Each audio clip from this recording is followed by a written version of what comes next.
sebenarnya Prof. Jimli ini sebenarnya seorang ketua MK yang telah disidang terbukti berbuat atau melakukan pelanggaran berat, sebenarnya harusnya dipecat.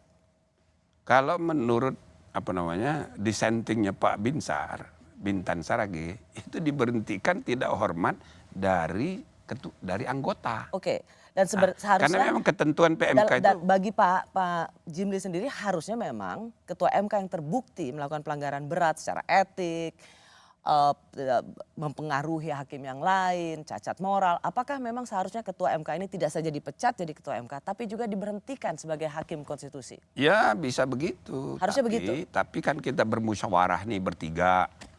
Kesimpulannya, waduh, kalau ini diberhentikan tidak hormat dari anggota, maka di peraturan PMK itu ada ketentuan mengenai banding.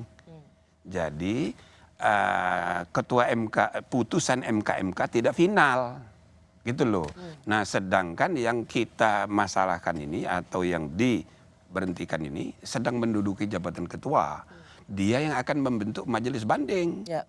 Sehingga bisa saja putusan MK diubah oleh majelis banding. Jadi tidak menimbulkan kepastian. Nah, pertimbangannya kalau sampai di itu, situ dulu ya. Prof. Jimli.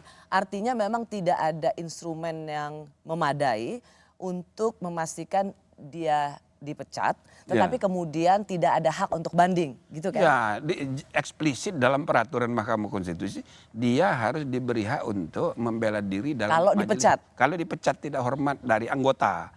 Nah, jadi jalan tengahnya ya tidak efektif kalau begitu. Ya, putusan MK harus berlaku mengikat dan final. Jadi untuk Prof. Jimli dan satu hakim etik lainnya ingin mengatakan bahwa yang penting dipecat dulu sebagai ketua MK. Ya, bahwa kemudian dia mengundurkan diri, itu bukan urusan kita.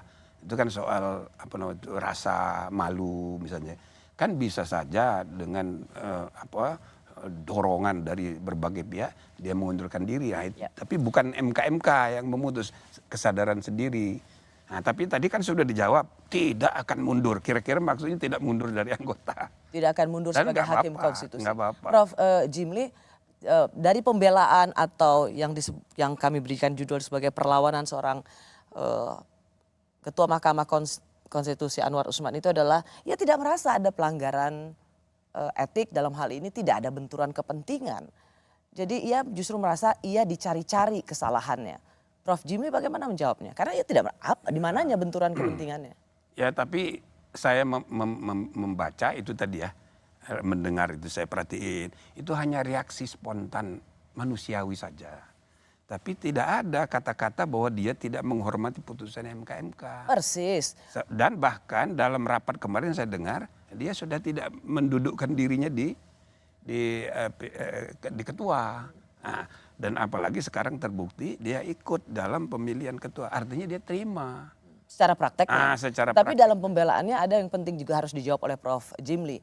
Yaitu misalnya dia mengatakan soal praktek benturan kepentingan. Di mananya benturan kepentingan? Karena selama ini dari MK dari tahun ke tahun, dimulai dari Prof. Jimli sebagai ketua MK, juga sudah punya jurisprudensi soal ini. Kita dengar kata-kata dari mantan ketua MK Anwar Usman.